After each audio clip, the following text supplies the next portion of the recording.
team, NJ के सभी all the clients, investors of NJ India, all the partners of NJ India, thank you very much for sparing your time.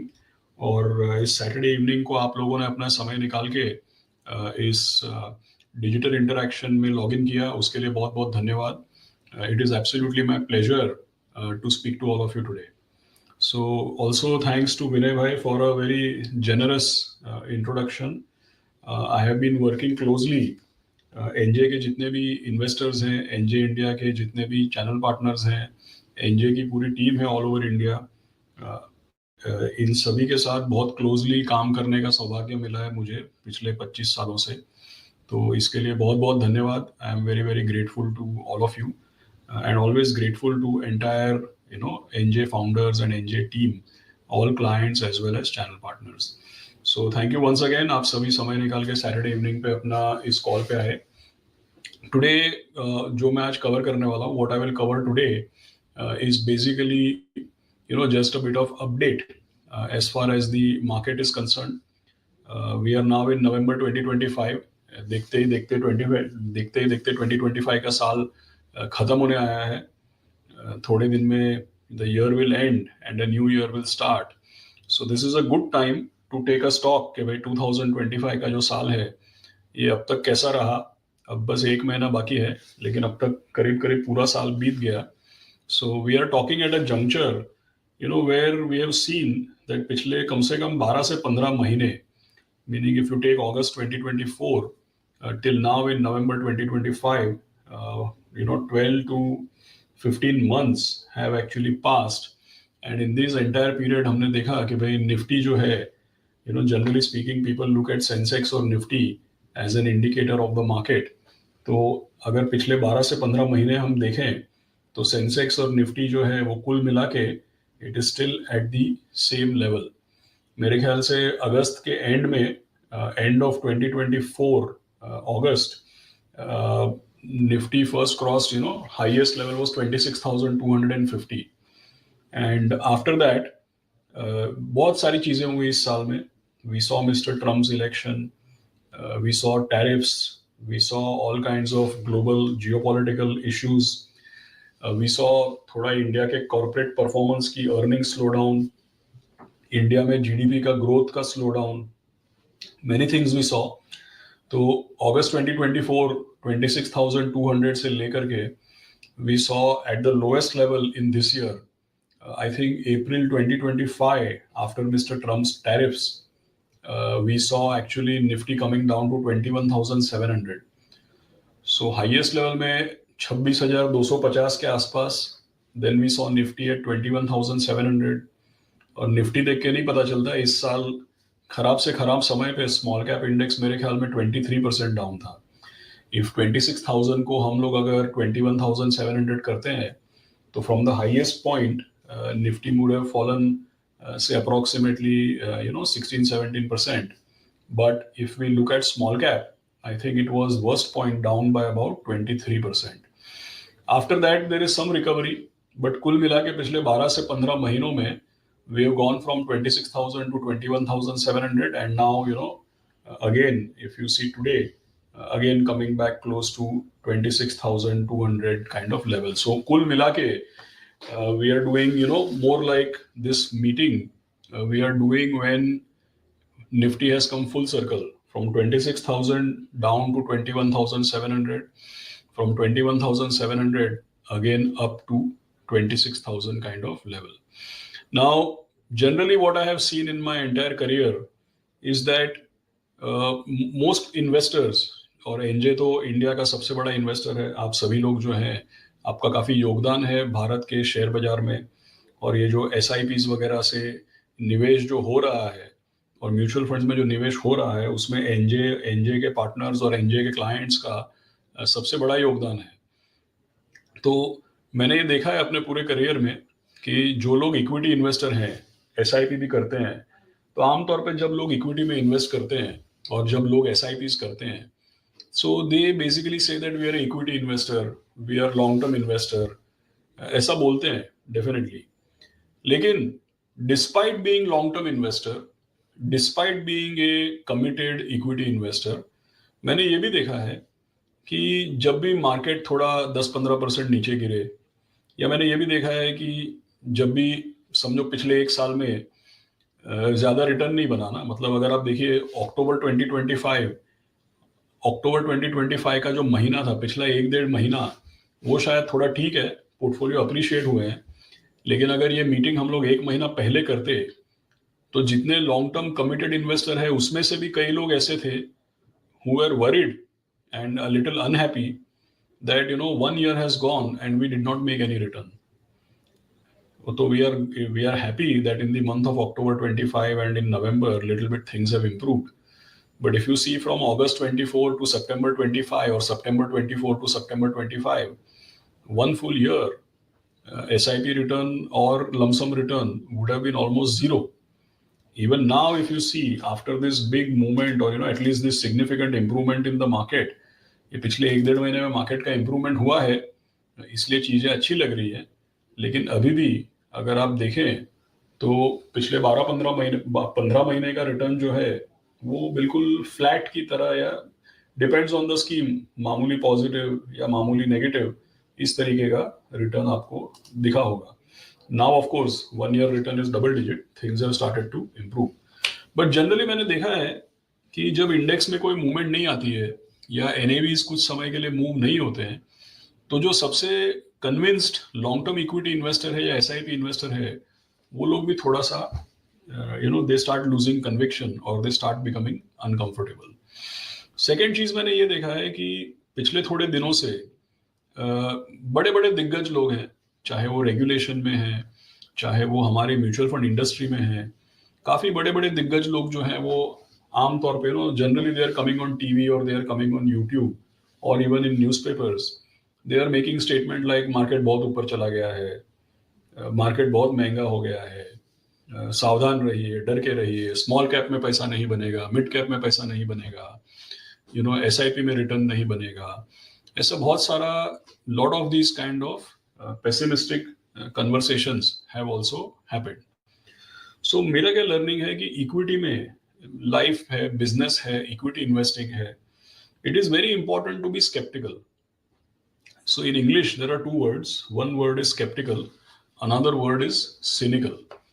So skeptical होना बहुत ज़रूरी है। Skeptical का क्या मतलब है कि भाई हम बिल्कुल भोले भाले, जिसको कुछ समझ में नहीं आता है, हम हर चीज़ को एक्सेप्ट नहीं कर लें। Skeptical का क्या मतलब है कि हर चीज़ को थोड़ा सा take it with a pinch of salt, हर चीज़ को थोड़ा सा टटोल के समझ के आप लीजिए। दैट इज कॉल्ड स्केप्टिकल, कि भाई अगर मुझे कोई कुछ बोल रहा है तो इसके पीछे का क्या कारण हो सकता है, ये डेटा के साथ बोल रहे हैं कि ऐसी कहानी बोल रहे हैं, ऐसा। सो स्केप्टिसिज्म या being sceptical is very important. लेकिन सिनिकल होना या बीइंग सिनिकल और being a cynic, that is not good for life, not good for business, not good for investing. तो सिनिकल का क्या मतलब है? स्केप्टिकल का मतलब यह है कि भाई सब कुछ जांच पड़ताल करके, ठीक से समझ के, उसके पीछे का तथ्य निकाल के फिर कुछ करें। That is sceptical, that is very important. Cynical का क्या मतलब है? सिनिकल का मतलब है कि भाई सब मिले हुए हैं, सब मेरे को गलत बता रहे हैं, इसका तो फायदा हो रहा है इसलिए ये ऐसा बोल रहा है, इसमें मेरा क्या फायदा होगा, बीइंग नेगेटिव, डाउटिंग एवरीथिंग। मतलब जैसे कुछ लोगों को हर जगह पे भूत दिखता है, राइट, कि ये भी गलत है, ये भी गलत है, इसका सबका वेस्टेड इंटरेस्ट है। So that is called being cynical. Equity market में to be successful investor is very important to be sceptical, but being cynical is a little harmful because it will result, if you are skeptical, you can choose the opportunities. If you are cynical, you will miss all the opportunities. That I think is the major difference. So be skeptical, please don't be cynical. And nowadays what I'm seeing in the market is that there is a lot of not just skepticism, there is a lot of cynicism. और cynicism किस तरीके से है कि market बहुत ऊपर चला गया, मार्केट गिरेगा। अब क्या है कि मार्केट हमेशा ऊपर ही जाता है ऐसा नहीं है। मुझे भी पता है कि किन किन कारणों की वजह से, अगर आप आज मुझे पूछें तो मैं आपको बताऊंगा। Even I know that there are certain reasons because of which market can fall. And I also know there are certain reasons because of which market can go up or it may not fall too much. तो हमेशा दोनों पहलू को समझना बहुत जरूरी है, and we will try to cover both the aspects. But my message to you is that be skeptical, don't be cynical. तो ये जो टॉपिक है या ये जो चीजें हैं कवर करने के लिए सबसे पहले मैं आपको ये बताना चाहता हूँ कि भाई लोग जितना जताते हैं या लोग जितना बताते हैं या लोग जितना आपको डराते हैं उतना मार्केट ऊपर गया नहीं है.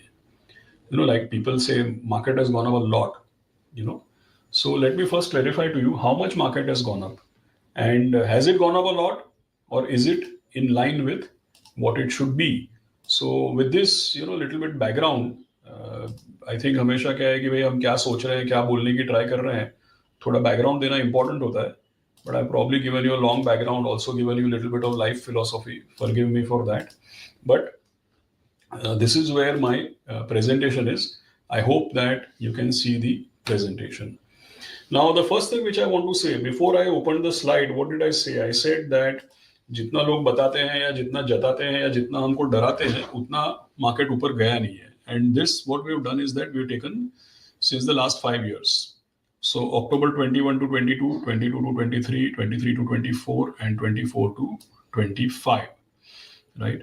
So in this period, what you have seen is that Sensex, October 2021, Sensex was 59,000, and October 2025. So this is 31st October 20. Obviously, we are in the month of November. November is not over. So all the data that you're finding here is as of October 2025.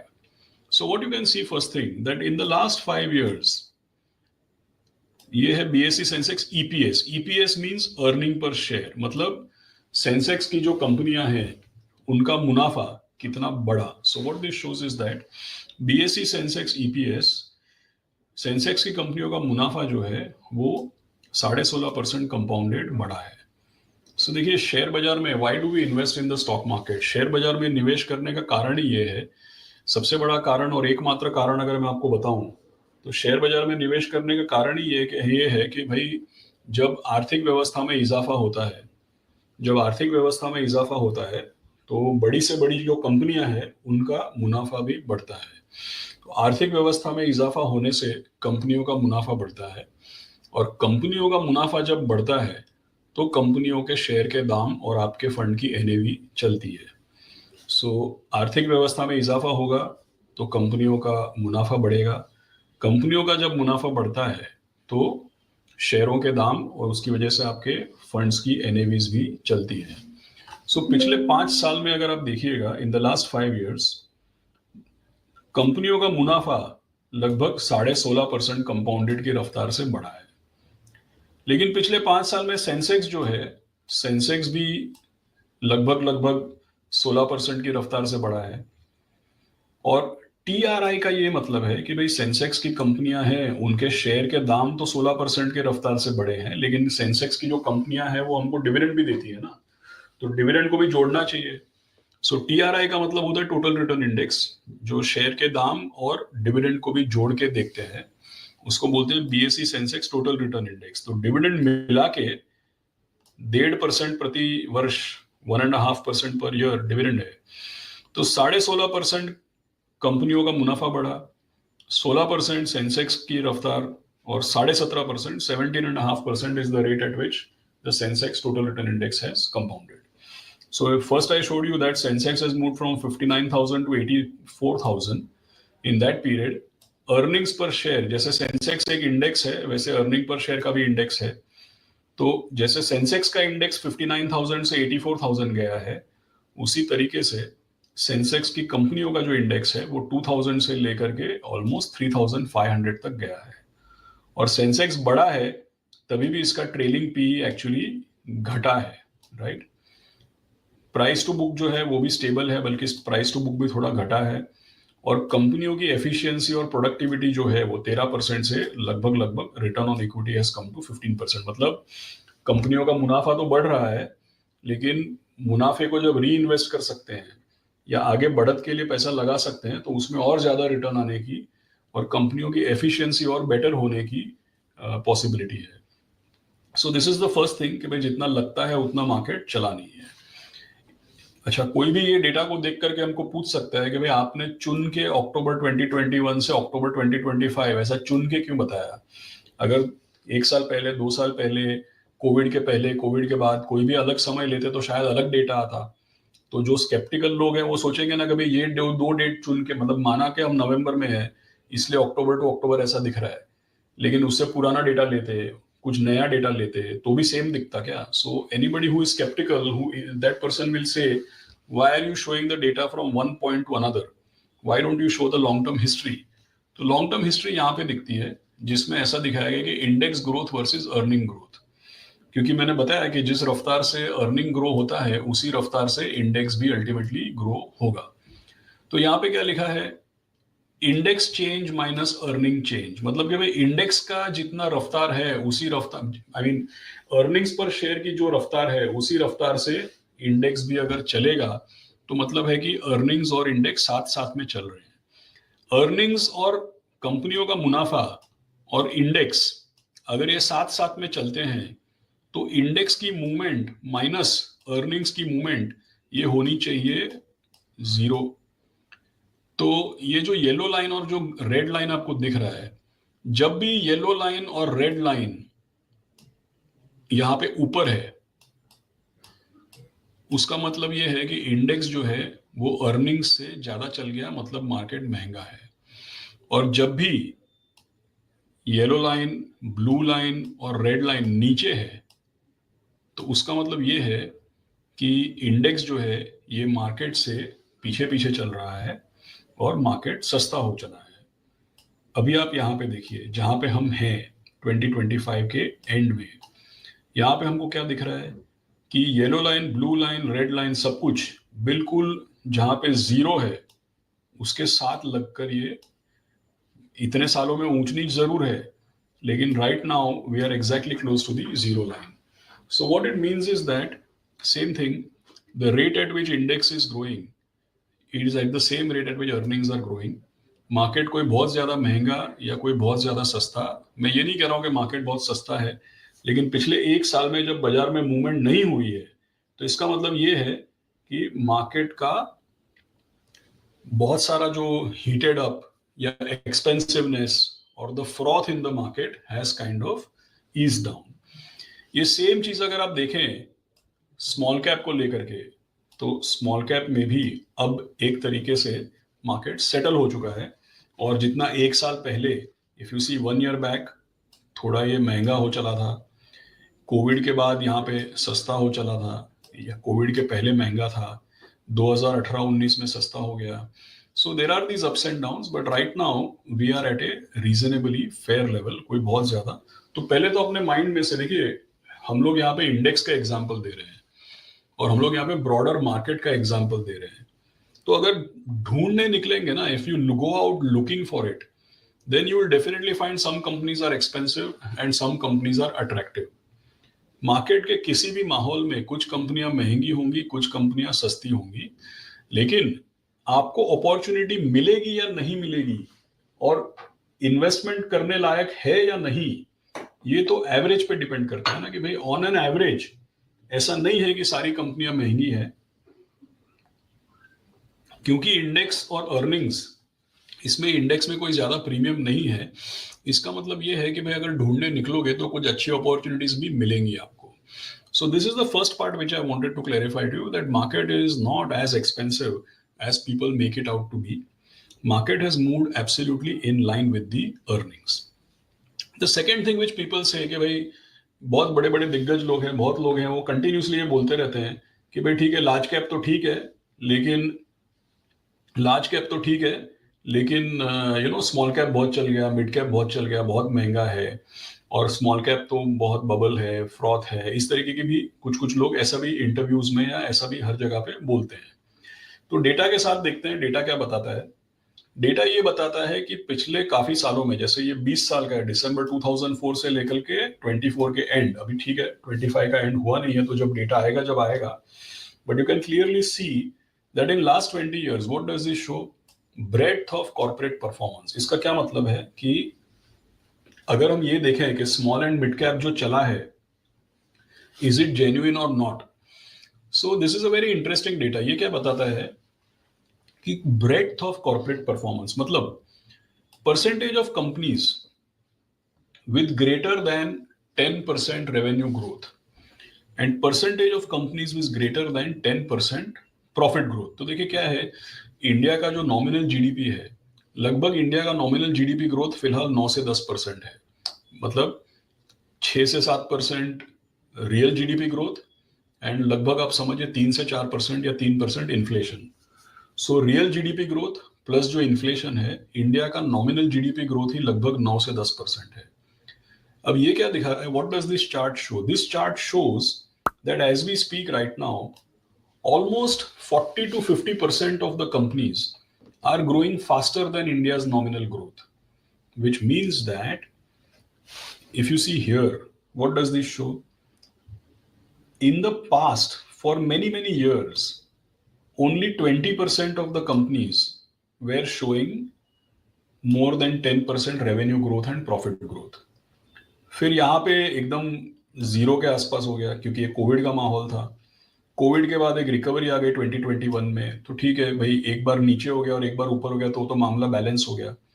But after the Covid situation, now you can see that there is a steady increase. What it clearly shows is that 40 to 50% of the companies are making profit growth and revenue growth higher than 10%. So obviously भाई, जितना भी corporate universe है, ये सारे corporate universe में अगर आधी कंपनियां जीडीपी के एवरेज ग्रोथ से फास्टर ग्रो कर रही हैं, तो ऑब्वियसली शेयर बाजार में भी a wider set of companies will perform. अब लार्ज कैप तो ऊपर की 100 कंपनियां हैं. So when a wider corporate base is performing, it means that a lot of small and mid cap companies are also growing at a very very fast pace or at a pace which is above average. So this is the reason why small cap and mid cap has done very very well. इसी chart को अगर उल्टे तरीके से देखें, so it shows large companies share in total profits. What it shows is that share of top companies by net profit as percent as total market. What it shows, large companies का अगर आप यहाँ पे देखें, large companies का trend line ये है कि बड़ी कंपनियों का मुनाफा जो है, मुनाफा तो बड़ी कंपनियों के बढ़ रहा है, लेकिन जो पूरे कॉर्पोरेट यूनिवर्स में जो टोटल अर्निंग्स आ रही हैं, वो न केवल बड़ी कंपनियों की आ रही है, बड़ी कंपनियों का योगदान घट रहा है and small and mid cap companies are actually contributing a lot to the corporate profits. So ये 4-5 डेटा जो है, ये आपको ये बताता है, पहली बात ये बताता है कि भाई जितना लोग जताते हैं या हमको बताते हैं उतना मार्केट ऊपर गया नहीं है. Market has gone up in line with earnings. और ये केवल सेंसेक्स या निफ्टी की बात नहीं है, स्मॉल कैप भी यही बताता है कि स्मॉल कैप का मूवमेंट भी मार्केट में जितना अर्निंग्स हुआ है उसी के साथ साथ हुआ है. Second data which I showed you is कि भाई why small and mid cap has been outperforming पिछले 5-6 सालों में. Why small and mid cap has done better than large cap? That is because actually the profitability of small and mid cap companies is increasing faster than the large cap companies. So दोनों पहलू से यही बताने की try कर रहे हैं कि भाई जितना मार्केट चला है उसमें कोई ज्यादा अति नहीं हुई है. मार्केट जितना चलना चाहिए उतना ही चला है. This is the first clarification. Now coming to few other things, I'll stop the presentation here and come back to the main page. Few other things that I wanted to share with you. क्या इसका मतलब ये है कि अभी हमको पैसा लगा देना चाहिए? अगर ये सब आप बता रहे हैं तो 2024 से लेके 2025 तक मार्केट फ्लैट क्यों रहा? Should we invest now? आगे जाकर के क्या एक्सपेक्टेशन है? So this is something which I want to share with you कि भाई देखिए, मार्केट ऊपर चलना फिर करेक्ट होना, ये सब लगा रहता है. इसमें there is nothing new about market going up, market going down, correction, no correction, all these things, it just is nothing new about it. So let us first look at that piece of data and then we will come to the view on the market. So moving forward on the presentation,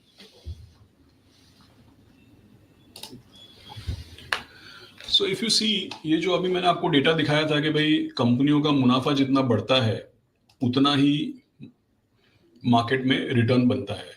सो मैंने पहले आपको पिछले 5 साल का data दिखाया था. वैसे यहाँ पे सेम मार्च 1993 से लेकर के मार्च 2025 तक का डेटा है। ये डेटा आपको क्या दिखाता है, जो मैंने ऑलरेडी आपको समझाया कि भाई पिछले 32 साल में इंडिया की जो नॉमिनल जीडीपी ग्रोथ है, मैंने बताया फिलहाल 10% थी। Nominal GDP growth has been 12.4% compounded from FY93 to FY25। सो 12.4% कंपाउंडेड की रफ्तार से आर्थिक व्यवस्था में इजाफा हुआ। अगर आप सेंसेक्स की कंपनियों का मुनाफा देखें, मैंने ऑलरेडी बताया कि आर्थिक व्यवस्था में जो इजाफा होता है उससे कंपनियों का मुनाफा बढ़ता है, और कंपनियों का मुनाफा जब बढ़ता है तो शेयर के दाम और आपकी एनएवी चलती है। सो ये तो आर्थिक व्यवस्था में कितना इजाफा हुआ वो ये हो गया 12.4% compounded in last 32 years. Sensex की कंपनियों का मुनाफा जो है वो भी लगभग लगभग सेम रफ्तार से बढ़ा है, और सेंसेक्स खुद जो है वो 12%, लगभग 12% प्लस, मैंने जैसे बताया था डिविडेंड यील्ड जोड़ना चाहिए, तो लगभग आप समझिए 14% जितना, it will B approximately 13.5 to 14% ये सेंसेक्स का रिटर्न है। तो इसका क्या मतलब है कि मोटा मोटी 5 से 5.5 साल में इंडेक्स डबल हुआ है। On an average in last 32 years, on an average every 5 to 5.5 years the index has actually doubled. This, every equity investor should know this. अगर आपको कोई रात को 2 बजे भी उठा के पूछे कि इक्विटी में क्यों पैसा डालना है, तो कहीं से ये चार्ट मंगा के समझाना चाहिए कि भाई जितना आर्थिक व्यवस्था में इजाफा होता है उतना कंपनियों का मुनाफा बढ़ता है, और जितना कंपनियों का मुनाफा बढ़ता है उतना कंपनियों के शेयर के दाम और उसका डिविडेंड भी हमको मिल सकता है। So this is the basic reason why people invest in equity. तो लंबे अरसे में कभी 13%, कभी 14%, कभी 15%, कभी 5 साल में, कभी मतलब खराब समय में 6-7 साल में, अच्छे समय में 4-5 साल में, अल्टीमेटली लंबे अरसे में मार्केट अर्निंग्स और रिटर्न्स को कंपाउंड करता है। अब ये भी इसी तरीके से ये भी इंडेक्स का चार्ट है। जैसे ये यहाँ पे इंडेक्स का चार्ट है, ब्लू लाइन इंडेक्स के ऊपर जा रही है, आपके रिटर्न्स बन रहे हैं, उसी तरीके से ये भी इंडेक्स का चार्ट है, लेकिन यहाँ पे डेटा कुछ अलग तरीके से बताया गया है। ये डेटा को आप ऐसे, you look at it this way, this is also data of every year. In every year there is a blue colored bar and there is a green colored bar. तो जो ब्लू कलर का बार है वो ये बताता है कि किसी भी साल में, समझो 2020 में, ऊपर के ऊपर लेवल से नीचे के नीचे लेवल तक, from the highest point to the lowest point, how much did the index fall. तो आप जानते हैं 2020 में कोविड आया था, highest point to lowest point, खराब से खराब समय पे Nifty was down by 38%। If you see for example in 2022 from the highest point to the lowest point Nifty was down 16%। In 2023 highest point to lowest point it was down by 7%. In 2008 highest point to lowest point was down by 59%. कभी 25%, कभी 14%, फिर 14%, कभी 12, कभी 14, कभी 11। अगर आप ये पूरा ब्लू कलर के बार्स को आप ध्यान से देखेंगे, what you will realise is that हर साल अपने ऊपर के लेवल से कभी 10%, कभी 15% निफ्टी गिरती है। इसमें कोई नई चीज है ही नहीं। सेंसेक्स हो चाहे निफ्टी, हर साल अपने ऊपर के लेवल से एक बार, every year from its highest point, once the index falls 10-15%, sometime even 20%. There is nothing new about it. In every year there is a dip. Now look at the green bar. What does the green bar show? The green bar shows कि highest point, lowest point, ये सब छोड़ दो. What is the calendar year return? Meaning from 1st Jan to 1st December, ultimately where did the year end? तो कुल मिला के ये डेटा क्या दिखाता है? हर साल अपने ऊपर के लेवल से एक बार इंडेक्स 10, 12, 15%, कभी 18% गिरता है। उसमें नया कोई चीज नहीं है। The green bar tells you कि हाँ भाई हर साल ऊपर के लेवल से एक बार गिरता है, लेकिन कई साल ऐसे हैं, ज्यादातर साल ऐसे हैं जहाँ पे ultimately 1st Jan to 31st December market फिर रिकवर होके पॉजिटिव में भी आ जाता है। वो ठीक है, we never tell anybody to invest for 1 year, so that's not important. What is very important is that सबका पैसा निफ्टी में नहीं है, पैसा लोगों का स्मॉल कैप में भी है, मिड कैप में भी है। इन निफ्टी आई सेड हर साल ऊपर के लेवल से एक बार 12-15%, कभी 18% गिरता है। If you see small cap, same statement, हर साल ऊपर के लेवल से एक बार कभी 20%, कभी 25% भी गिरता है। इसमें भी बहुत सारे साल ऐसे हैं जहां पे अल्टीमेटली पॉजिटिव में बंद होता है, लेकिन स्मॉल कैप में नेगेटिव्स बहुत बड़े बड़े, volatility is very very high. And if you see mid cap में भी हर साल ऊपर के लेवल से एक बार 15%, 18%, कभी 20% गिरता है. सो अगर आप निफ्टी की बात करें, मिड कैप की बात करें और स्मॉल कैप की बात करें, निफ्टी में हर साल ऊपर के लेवल से एक बार 10 से 15% गिर सकता है. इस स्लाइड पे आप स्मॉल कैप, मिड कैप देखो. मिड कैप में हर साल अपने ऊपर के लेवल से एक बार इंडेक्स 15 से लेके कभी 20% गिर सकता है. और अगर आप स्मॉल कैप की बात करें जो नेक्स्ट स्लाइड पे है, तो हर साल ऊपर के लेवल से एक बार 25-30% स्मॉल कैप इंडेक्स गिरता भी है, उसमें कोई नई बात नहीं है. So this is the range of volatility. इसमें कोई नई बात नहीं है. लंबे अरसे में इंडेक्स अपना पैसा कंपाउंड करता है, लेकिन हर साल ऊपर के लेवल से निफ्टी हो, मिड कैप हो, चाहे स्मॉल कैप हो, हर साल ऊपर के लेवल से एक बार गिरता है. तो 2-3 चीजें तय हो गई. 2-3 things are fixed. 2-3 things are fixed. What is fixed?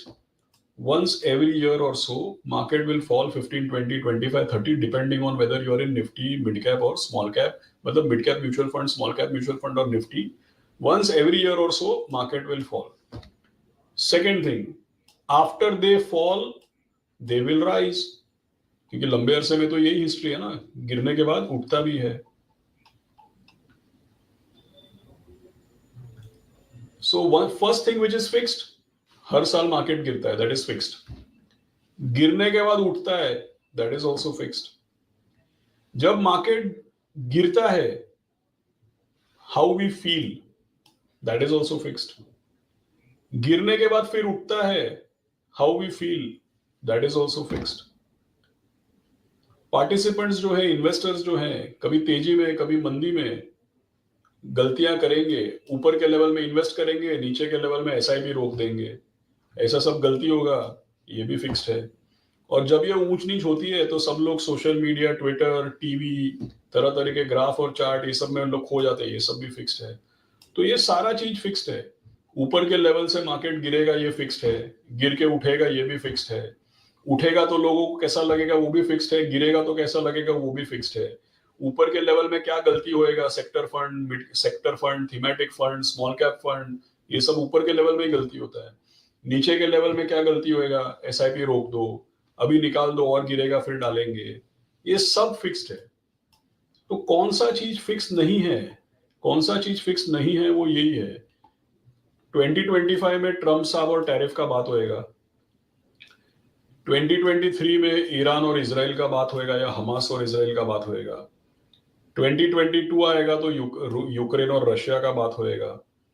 2021 आएगा तो कोविड के सेकेंड वेव का बात होएगा. 2020 आएगा तो कोविड का फर्स्ट वेव और इंडिया चाइना बॉर्डर डिस्प्यूट का आएगा. 2019 होएगा तो इंडिया ने एयर स्ट्राइक कर दिया बालाकोट वगैरह पे, वो आएगा. 2018 होएगा तो IL&FS आएगा. 2016-17 होएगा तो डिमोनेटाइजेशन आएगा. So what you need to keep in mind is that there are few things in the market which is fixed. From the highest point, market will fall, that is fixed. After it fall, it will rise, that is fixed.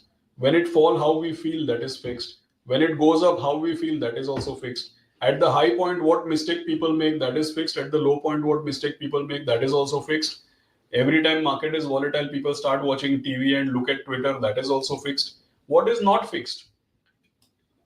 कौन से subject में आपको PhD करना पड़ेगा, that is not fixed. अभी हम लोग अक्टूबर 2025 में बात करेंगे तो ट्रम्प साहब और टैरिफ का बात होएगा.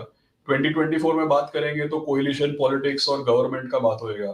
2023 में बात करेंगे तो ईरान और इजराइल का बात होएगा. 2022 में बात करेंगे तो कभी सिलिकॉन वैली बैंक, कभी तेल का दाम, कभी Ukraine Russia. So this is what it is.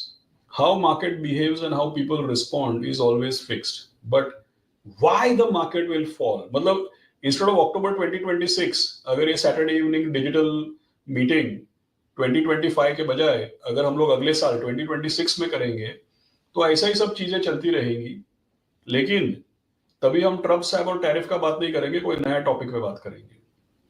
So only that is not fixed कि भाई अगले साल कौन से टॉपिक पे चिंता होगा, अगले साल कौन से टॉपिक पे पीएचडी करना पड़ेगा. Only that is not fixed. Rest everything is actually almost following a particular pattern. I'm not saying fixed, but it follows a pattern. Now, all the people here on this call, ये जो पूरी NJ की team है, NJ के channel partners हैं, NJ के clients हैं, आप लोगों का एसआईपी में काफ़ी अच्छा डिसिप्लिन है और आप लोगों का एसआईपी में काफ़ी अच्छा योगदान भी है। इससे बहुत लोगों की वेल्थ क्रिएट भी हुई है। मैंने एनजे के रिपोर्ट्स भी पढ़े हैं कि जितने भी एनजे के लॉन्ग टर्म इन्वेस्टर्स हैं, इन्होंने जो अपना 10 साल से ज़्यादा एसआईपी किया है, औसतन 14% कंपाउंडेड के रफ्तार से क्लाइंट्स का एनजे ने पैसा कंपाउंड किया है। ये भी मैंने इनके रिपोर्ट्स में पढ़ा है। तो मैं जानता हूँ कि इसमें जो कॉल में काफ़ी हमारे निवेशक हैं, they are lot of them are discipline manner they are doing SIP. So what I would like to point out to you is that people who do SIP, they will get the average return of the market. That is why we are doing SIP.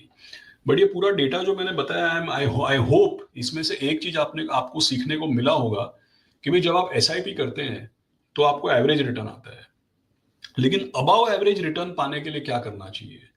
If you see every year from the highest point, every year the market false.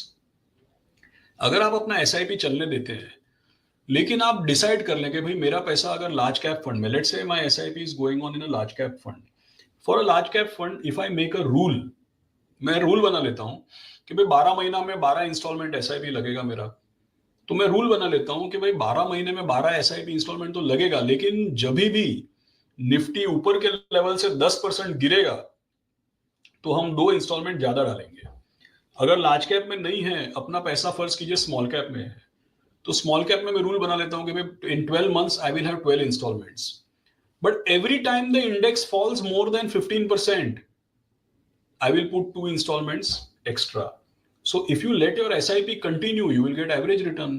But isn't it magical that every time the index falls more than 10-15%, you put 2 more installments or 3 more installments, you will get above average return. So I think that this is what we need to learn from the data of the past. Now there are two more things before we start Q&A. There are two more things which I want to discuss with you. ये तो बात किया मैंने SIP के related, लेकिन आजकल लोगों को बहुत इंटरेस्ट है कि भाई काफी यूट्यूब वीडियोस है, काफी चल रहा है कि भाई STP क्या है वो भी बताओ. What is STP, what is STP for. तो SIP का रिवर्स होता है STP. तो यहाँ पे हमने एनजे की टीम के लिए कुछ लिटरेचर क्रिएट किया है वाइटोक की तरफ से, स्पेसिफिकली फॉर कि भाई SIP तो ठीक है जिन लोगों को पैसा जोड़ना है. मैंने बताया कि भाई अगर आप 12 महीने में 12 इंस्टॉलमेंट करते हैं, जब भी मार्केट गिरता है 2-3 इंस्टॉलमेंट ज्यादा डालो, so you will get average above average performance. So that is the logic of doing SIP amidst volatile markets.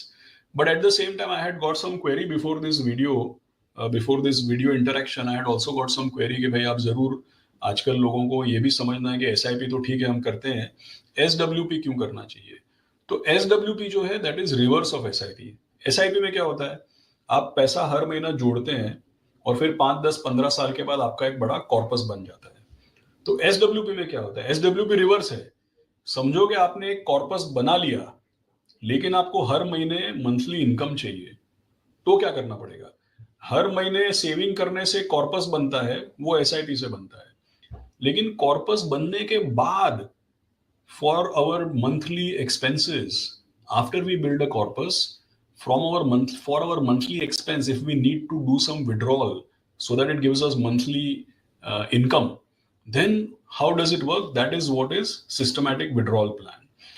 और systematic withdrawal के लिए जैसे बैलेंस एडवांटेज फंड होता है, according to me that is one of the good proposition. So what does it say? It says that this is the main point. What it says, do you need regular cash flow? If you need regular cash flow, by regular what we mean is monthly, right? If you need monthly cash flows, opt for systematic withdrawal plan. अभी systematic withdrawal plan कैसे चलता है, जैसे पहले क्या होता था, dividend option, जिसको अभी सेबी ने बोला है इनकम डिस्ट्रीब्यूशन बोलते हैं, आईडी इज इनकम डिस्ट्रीब्यूशन. तो एक होता है डिविडेंड ऑप्शन और दूसरा होता है सिस्टमैटिक विड्रॉल प्लान. तो पहले क्या होता था, systematic withdrawal, people were not doing too much of systematic withdrawal because mutual funds were paying dividend. Some mutual funds were paying even monthly dividend. Now what has happened is that dividend has become taxable. So entire cash flow is taxable. फिर अगर आपका 36% tax slab है तो आपका 36% tax लग जाएगा उसमें. There is no tax exemption. So all these kind of problems are there. But instead of this monthly dividend, if you do systematic withdrawal plan, you go for, say, take an example of Balanced Advantage Fund, you go for growth option, and then you register a monthly withdrawal. So what is the benefit? Entire cash flow is not taxable, only capital gain amount is taxable. ये मैं आपको explain करूंगा. Basically इसमें long term capital gains 1.25 lakh तक tax free है. इसमें TDS नहीं लगेगा, डिविडेंड में TDS लगता है, यहाँ पे TDS नहीं लगेगा. So all of these benefits are there, and इसमें मेन पॉइंट ये है कि कितना मंथली कैश फ्लो, कितना मंथली इनकम निकालना है, वो आपके कंट्रोल में है. डिविडेंड तो क्या है कि भाई फंड कितना डिविडेंड डिक्लेयर करेगा, आपके कंट्रोल में नहीं है. But if you set up a systematic withdrawal, it is in your control. So now let us look at a more practical example. ये जैसे हमारा Balanced Advantage Fund है, ये it has started in 2023. So let us say that on 10th Feb 2023, somebody has made an investment in Balanced Advantage Fund of rupees 50 lakhs. And then they decide that I will do monthly systematic withdrawal. And they decide कि भाई 50 लाख है, तो 50 लाख के ऊपर 31,250 rupees is the monthly withdrawal. Okay, so इसको अगर आप 12 times करेंगे, it is 3,75,000. 3,75,000 divided by 50 lakhs is 7.5%. So 7.5% rate, say if you do a withdrawal. So 7.50 lakhs पे 7.5% on 50 lakhs, 7.5% is 3.75 lakhs. And 3.75 lakhs divided by 12 अगर आप करेंगे, तो monthly withdrawal is 31,250 rupees. So if you started monthly withdrawal from, say, फरवरी में आपने पैसा डाला, so in March you start a monthly withdrawal. So 10th March 2023, अभी now we are in November, तो फर्ज कीजिए कि नवंबर का डिडक्शन नहीं हुआ है, till 10th of October you have done. Okay, and as of 31st October आपके ये इन्वेस्टमेंट का पोजीशन क्या होता, what would be the position of the investment? So till now the withdrawn amount would have been approximately 10 lakh rupees, meaning this is how many months is this, right? This is 24 plus about 9, 24 plus 7, let's say roughly about 31 months or 32 months has gone. The amount is about 10 lakh rupees of withdrawal. Now see the interesting part. You have invested 50 lakhs. For 2.5 to 3 years, you have withdrawn at a rate of 7.5%. That is monthly 31,250. So annually you have been withdrawing 3.75 lakhs. मतलब 10 लाख रुपया तो आपने निकाल लिया, तो 50 लाख रुपया डाला, monthly instruction देके 10 लाख रुपया निकाल लिया, उसके बाद भी इन्वेस्टमेंट का वैल्यू है 61 lakhs. So this actually is the entire illustration. That in February 2023, if you put the money, you put 50 lakh rupees, NAV was 10 rupees, you get 5 lakh units, market value 50 lakhs. So then you start calculating, भाई हर महीने 31,250 if we keep withdrawing, so 31,250 का redemption process होगा. So how the units will change? कितना principal आएगा, कितना capital gain या capital loss आएगा, is it short term, long term? The entire calculation, entire illustration is given here. So my request is that you should ask your colleagues in NJ or your partner in NJ and take this illustration and understand how systematic withdrawal works.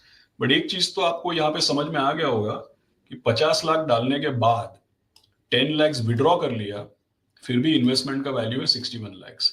और ये तो चलिए, this is just under 3 years. But if you do a longer term illustration, what you will find is that in the long term, because क्या है, जो balance advantage fund है, इसका return कभी 10%, कभी 12%, कभी 11%, कभी 9%.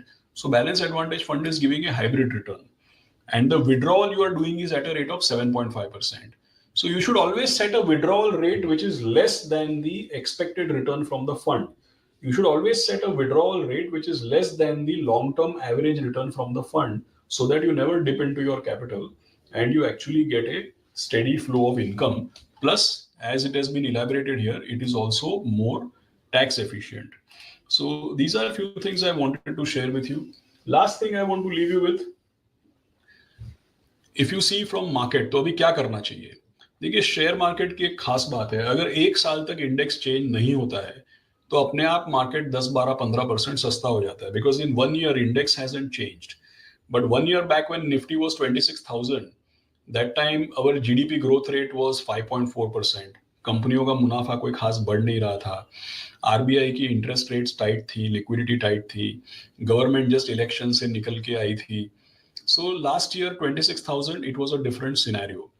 But right now, when you look at 26,000, instead of 5.4% GDP growth, India का sovereign rating upgrade हो गया है, and we are talking about 6.9 to 7% GDP growth. Instead of no earnings growth in corporates, we are talking about high single digit, like 8, 9, 10, 11% earnings growth in corporates. RBI ने interest rate घटा दिए, liquidity improve कर दी है. RBI is pushing banks to create more credit. They are actually pushing for growth. Government जो है, government भी supply side से हटके डिमांड साइड पे काम करना शुरू कर दिया है. The government is actually, in every state election, they are actually giving a stimulus package to that state. They are paying money to weaker sections of society. They are reducing taxes. They have cut GST. So ये सब चीजों से demand बढ़ने की भी possibility है. So domestic conditions are becoming much stronger. But market में risk हमेशा होता है. हमेशा मैंने स्टार्टिंग में बोला कि मार्केट में पॉजिटिविटी के भी रीजंस हैं. सो पॉजिटिविटी का रीजन है कि भाई एक साल मार्केट चला नहीं तो अपने आप सस्ता हो जाता है. Other reason for positivity is that domestic conditions have changed quite dramatically, change for the better. But अगर मैं नेगेटिव की बात करूं तो बाहर का जो माहौल है, यूएस की इकोनॉमी, यूएस की स्टॉक मार्केट, ये जो एआई का जो हवा जो फैला हुआ है यूएस में, बहुत ज्यादा ओवर इन्वेस्टमेंट हो रही है एआई में. ये जो जियो पॉलिटिक्स और टैरिफ्स की बात है जो अभी थोड़ा कूल ऑफ हुआ है बट कंप्लीटली सॉल्व नहीं हुआ है. वर्ल्ड ओवर जापान वगैरह में इंटरेस्ट रेट बढ़ रहे हैं. So I think that domestically our situation is improving for better and better, stronger and stronger. लेकिन बाहर का जो माहौल है ये थोड़ा खराब है. तो बाहर के माहौल की वजह, जैसे मैंने बताया, हर साल अलग अलग कारणों से बाजार गिरता है. हर साल ऊपर के लेवल से एक बार गिरता है. कारण बदलते रहते हैं, बाजार का मूवमेंट नहीं बदलता है. In the long term, market goes up, but every year for some or the other reason it falls. So you should not get worried about it. It's a very normal thing which the market is doing. अभी भी domestic conditions improve हो रही है, लेकिन बाहर के माहौल की वजह से मार्केट गिर सकता है. अगर आपका 12 महीने में 12 SIP जाता है तो आप रूल बना लीजिए कि भाई जब भी मार्केट गिरता है तो अपने को 2 इंस्टॉलमेंट ज्यादा डालना है, so that we get above average return. But I can see that if there is any correction it will be for external reason, not anything to do with India.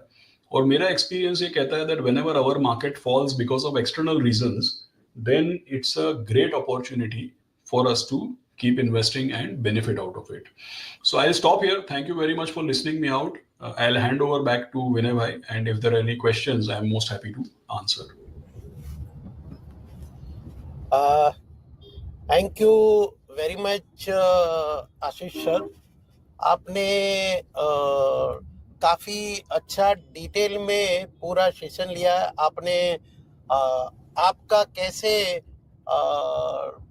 NAV में rise आता है, market कैसे बढ़ता है, वो भी आपने समझाया कि प्रॉफिट ग्रोथ के चलते ही आपका जो अर्निंग बढ़ता है तो ही शेयर का प्राइस बढ़ता है, मार्केट बढ़ता है, अल्टीमेटली आपके एनएवी में रिफ्लेक्ट होता है.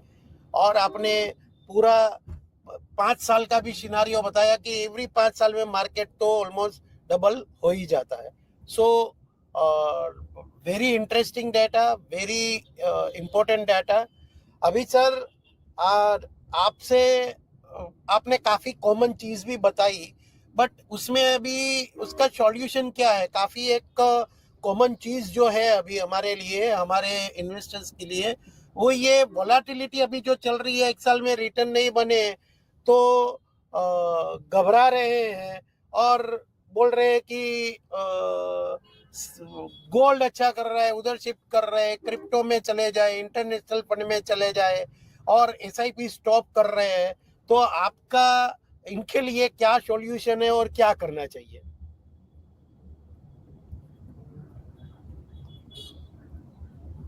हाँ, सी देखिए क्या होता है कि एक साल अगर मार्केट में रिटर्न नहीं बनता है उसके बाद लोगों को ऐसे ख्याल आते हैं. देखिए पिछले साल 2024 में जब सारा रिपोर्ट कार्ड और सारे अकाउंट स्टेटमेंट्स जब बढ़िया दिख रहे थे, व्हेन एवरीथिंग वाज लुकिंग रोजी, everything was looking beautiful, that time everybody was happily investing. 1 year, if the market becomes volatile and the return is not that great, then सब ख्याल आने लगते हैं कि भाई पिछले साल गोल्ड ले लेते तो अच्छा होता, पिछले साल अपना पैसा बैंक में रहने देते तो अच्छा होता. लेकिन क्या है कि जैसे मैंने बताया, एक पैटर्न है मार्केट का, बट किस कारण से गिरेगा, एग्जैक्टली कब गिरेगा, कितना गिरेगा, ये सब प्रेडिक्टेबल नहीं है. इसीलिए हमेशा बोलते हैं time in the market is more important than timing the market. ये हमेशा बोला गया है, कोई नया चीज मैं बोल नहीं रहा हूँ इसमें. सो इसको हमेशा याद रखना चाहिए. और हम लोग पास्ट में नहीं रह रहे, हमको फ्यूचर देख के इन्वेस्ट करना है. करेक्ट. फ्यूचर प्रेडिक्टेबल नहीं है, बट लंबे अरसे में equity investing and investing through SIP is rewarding, and increasing your installment when the market falls is going to give you above average performance. Second important thing, जैसा मैंने already बताया, कि domestic conditions actually improve हो रही है. अगर market में कोई भी अनसर्टेनिटी है या गिरावट की या करेक्शन की कोई गुंजाइश भी अगर है, तो भाई domestic conditions are actually improving and our market has become reasonable. So there are, to my mind, there are not any domestic reasons to be concerned about. अगर मार्केट में कोई गिरावट की गुंजाइश है भी, और if there any reason to see a correction, it might be more because of external reasons. And I don't think that we should be very worried about those external reasons, because बाहर के कारणों की वजह से market जब गिरता है तो it bounces back sharply और हमारे लिए एक अच्छा अपॉर्चुनिटी बना के जाता है वो. लास्ट थिंग इज दैट, एक इंग्लिश में ऐसा बोलते हैं, you to shoot where the rabbit will be. तो जैसे अभी बहुत लोगों को मन करेगा कि भाई अरे हम इक्विटी में डाला, इक्विटी में तो बहुत ज्यादा रिटर्न नहीं बना, लेकिन गोल्ड और सिल्वर का दाम बढ़ गया है या क्रिप्टो चल रहा है. तो देखिए क्या है, फर्स्ट ऑफ ऑल क्रिप्टो के बारे में मेरा इतना कोई ज्यादा नॉलेज नहीं है. लेकिन जो अनरेगुलेटेड है या जहाँ पे आए दिन मतलब कहीं कुछ हादसा होता है, ऐसे इन्वेस्टमेंट्स करने से मैं तो डरता हूँ. मुझे पता है कि ब्लॉकचेन टेक्नोलॉजी इंपॉर्टेंट है, आगे जाके क्रिप्टो में काफ़ी इजाद होंगे और crypto the asset class is here to stay, but I would not jump into it because I don't understand and it is not regulated first of all in India. Right. अगर कुछ हो जाता है तो आप कहीं कोई कंप्लेंट करके या कहीं से अपना पैसा वापस नहीं ला सकते. So it is unregulated and from that perspective it is risky, although technology is here to stay. रही बात गोल्ड सिल्वर की, तो भाई गोल्ड सिल्वर लेने का टाइम 2 साल पहले था. Right. When people are concerned about US economy, people are concerned about geopolitics, people are concerned about US dollar, US markets, उन concerns की वजह से गोल्ड और सिल्वर का दाम ऊपर गया. तो अब तो भाई जब तक US की ये हालत है या US जब तक न्यूज में है, तब तक गोल्ड और सिल्वर में भी कभी ऊपर कभी नीचे गोल्ड और सिल्वर सुर्खियों में रहेगा. But the major movement is already done. जो पिछले 2 साल में होने का था, बड़ा मूवमेंट हो गया. अब यहाँ से कोई बहुत बड़ा मूवमेंट नहीं दिखता है. कभी क्या है, यूएस का मार्केट गिरेगा, AI की वजह से करेक्शन आएगा तो गोल्ड सिल्वर चलेगा, फिर गिरेगा. But ultimately I can be reasonably confident कि अगर हम यहाँ से 2 साल भी आगे देखते हैं, तो हमारा जो इक्विटी मार्केट है वो ये सब चीज़ों को आउट परफॉर्म करेगा. तो आप तो ये देखिए कि भाई जब मार्केट गिरता है तो कैसे अपने कमिटमेंट को बढ़ा के अबव एवरेज रिटर्न का फायदा लिया जाए.